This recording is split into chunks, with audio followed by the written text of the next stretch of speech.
Bonjour et bienvenue dans J'aime l'écho, l'émission qui donne la parole au chef d'entreprise, Guillaume Exbraya, bonjour. Bonjour Nicolas Dore. Bienvenue, vous êtes le PDG de Diagamter, vous êtes un spécialiste du diagnostic immobilier. Vous savez, tous ces diagnostics qui sont très souvent d'ailleurs imposés par la loi lors des transactions, les ventes ou les locations.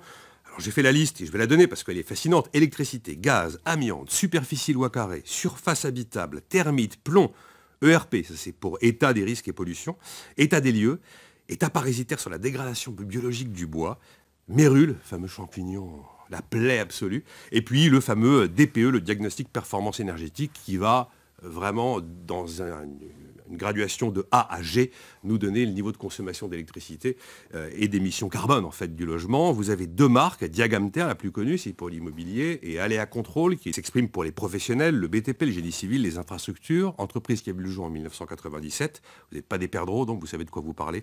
250 diagnostiqueurs dans l'ensemble du pays, répartis dans presque 160 agences.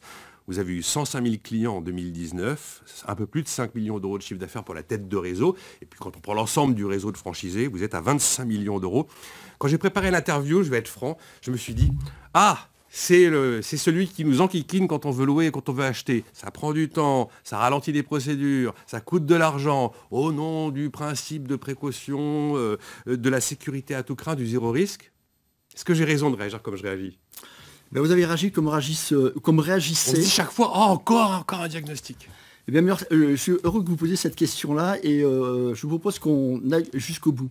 Cette question-là, c'est la question sur laquelle les gens nous ont abordés pendant des années. Ben oui. Et puis petit à petit, on s'est rendu compte en lisant les rapports qui sortaient que la lutte contre le saturnisme en France a baissé depuis 1997. C'est depuis cette époque qu'on détecte le plomb dans les habitations. On s'est rendu compte qu'il y a de moins en moins d'accidents dans le gaz et l'électricité. C'est depuis qu'on met en place des réglementations sur l'électricité. On va s'apercevoir que par le DPE, on va lutter contre le réchauffement. Donc notre métier a un sens. Et les gens l'ont vécu très longtemps comme étant un bout de papier administratif qui aujourd'hui pourrait nier que le contrôle technique automobile a sauvé des vies. Notre métier a du sens. Le sens profond, c'est de protéger les occupants des bâtiments. Ah, bien sûr, c'est du papier, mais ça a vraiment du sens et ça a une grande valeur. Ce DPE, fameux DPE, on nous dit tous qu'à terme, ce sera une source d'économie parce qu'on va améliorer l'efficacité énergétique des bâtiments. Enfin, avant d'être une économie, Guillaume Exbraya, c'est quand même un débit. Ça coûte de l'argent. Alors, on peut affirmer que la promesse d'économie liée au DPE ? Il faut être extrêmement clair. Le bâtiment en France, c'est 43% des factures énergétiques du pays. Le bâtiment, c'est 43%. 43%. Énergétique. 27%, c'est le logement. Et pour le carbone, les chiffres sont absolument hallucinants. Nous sommes à des stades où on produit du CO2 dans des niveaux qui sont incroyablement hauts. On n'arrivera pas aux objectifs qu'on s'est fixés à la COP21 en 2030, en 2050. En ignorant le bâtiment. En ignorant le bâtiment. Alors la question, c'est qui va déclencher ça ? On peut le faire pour une... France relance. Alors, on peut le faire, et le gouvernement le fait très bien par l'incitation, le message. À mon avis, il faut des gens qui déclenchent. Qui est-ce qui fait ça ? Le diagnostiqueur qui est indépendant des travaux, il va venir vous dire, on peut faire ça, ça et ça, il sera tel effet.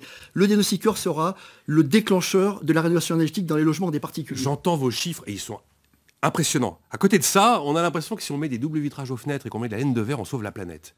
Est-ce que c'est pas un peu too much comme vision des choses ? Non, c'est pas comme ça que ça se passe. Vous avez... Alors, je vous provoque un peu, j'admets.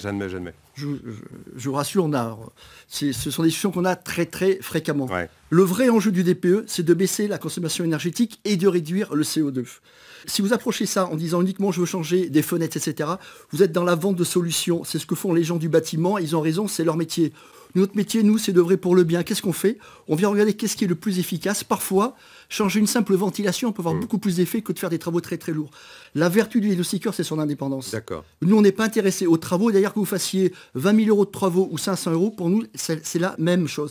Donc, on vient nous intervenir pour éclairer ce qui est le plus efficace pour le logement. L'indépendance, j'en dirai un mot dans un instant. Alors justement, le rôle du diagnostic immobilier dans la lutte contre le réchauffement climatique.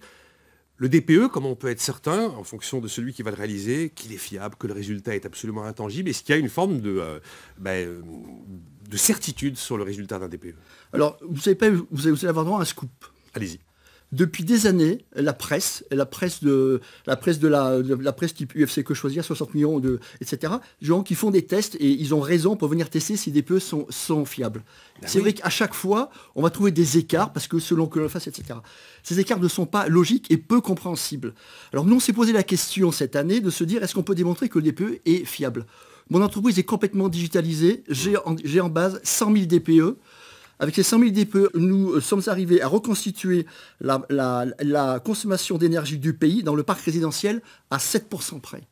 Donc ce qu'on démontre, quoi, c'est que quand on prend 100 000 DPE, le DPE tel qu'il est fait aujourd'hui reconstitue la consommation énergétique du pays à 7% près. Et pour le CO2, c'est à 3%. La conclusion, et je vous le dis, on va faire une conférence de presse dans des jours, le DPE est fiable pour prédire la consommation énergétique des biens et pour le CO2. C'est une démonstration scientifique. La publication sera faite dans les prochains jours. Bon, donc après, on peut avoir un débat sur est-ce que ce DPE est précis ou pas, mais globalement, la profession fait bien le job.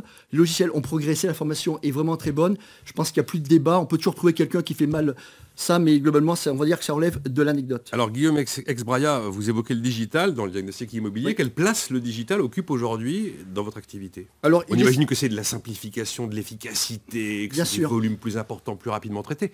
C'est vraiment présent? Nous sommes une profession et une société pour lesquelles le digital est vraiment essentiel. D'abord, la production. Faire un diagnostic, c'est très compliqué. Donc, nous avons des logiciels qui aident à assurer la conformité. Mais il y a toute la relation avec les clients qui est très importante. Dans la relation client aussi. Oui, c'est très important que les gens comprennent qu'est-ce qu'on va leur vendre, pour quel prix. On leur vend que le strict nécessaire. Vous avez parfois des gens qui peuvent être amenés à vendre un peu plus de diagnostic que ce qui est strictement obligatoire, parce que selon le type de bien, nous, on a des outils informatiques qui vous garantissent qu'on va vous faire que ce qui est strictement obligatoire. Et puis, une fois que le rapport est fait, il y a comment on le met à disposition, quels sont les services qu'on peut faire avec. En ce moment, avec le confinement, on parle beaucoup de la visite virtuelle. J'allais y venir. Acheter sans voir un bien avec une visite en 3D. Eh bien, mais nous, pourrait le faire. Eh bien, mais depuis 2015, on propose avec tous nos diagnostics de faire de l'AVR. Voilà, donc aujourd'hui, la VR, c'est de la visite virtuelle, c'est les fameuses photos 360. Oui. Alors on peut les mettre dans un cardboard, c'est super spectaculaire. Mais globalement, aujourd'hui, on s'aperçoit que le diagnostic, avant et après, doit s'accompagner de services très digitaux. Et on le fait depuis des années. Notre société est vraiment fan. Et on s'aperçoit que ça crée beaucoup la différence, y compris auprès des professionnels. Soit les agents immobiliers et les notaires, mais aussi les particuliers. Un mot pour terminer sur le modèle économique qui est le plus adapté selon vous pour réussir dans votre secteur. Alors on peut penser franchisé ou on peut penser indépendant. Mon petit doigt me dit que vous allez me dire que la franchise, qui est votre modèle, c'est forcément la voie à suivre. Alors je vous ai répondu strictement ça il y a 3-4 ans. Ah, vous avez changé d'avis? Oui, parce que je pense que pour le diagnostic que vous avez évoqué, celui destiné à la vente et location pour les particuliers, la franchise est un modèle qui est très performant. Parce qu'on a un nombre de points de vente qui est très important, c'est un marché de grande proximité, de réactivité. Le bon modèle, c'est la TPE.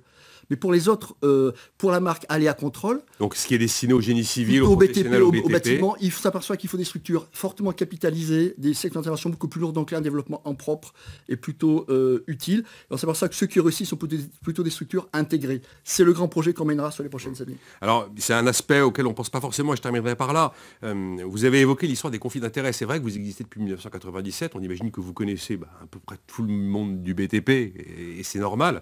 Comment est-ce qu'on peut avoir une muraille de Chine entre son activité de diagnostiqueur et le fait de ne pas dire à son client, bon devant tel problème que vous avez, je vous recommande telle entreprise. Vous voyez où là ça devient... C'est l'ordonnance du 8 juin 2005 du Code de la construction et de l'habitat, c'est la loi. La loi nous fait l'obligation d'être indépendant du vendeur, de l'acquéreur, des fournisseurs d'énergie, des marchands de matériaux. Mon entreprise existe depuis 20 ans, je n'ai 0 accord commercial, j'ai touché 0 € de toute entreprise du bâtiment, et c'est comme ça normalement pour tous mes confrères. Donc, je le dis souvent, la véritable valeur, le diamant brut du diagnostiqueur, c'est l'indépendance, parce que nous n'avons pas de conflit d'intérêts. C'est la loi qui nous met dans cette situation-là. Merci la réglementation. Heureusement qu'elle est là, la loi, parce qu'il n'y aurait pas de diagnostic. La loi crée ce marché. Mais oui, elle l'a créé. Mais c'est une loi qui est utile. Ouais. Je le répète. C'était très convaincant. À du fond, on sauve des vies avec le diagnostic. Je retire ma première question. Merci Guillaume Exbraya, donc président de Diagamter.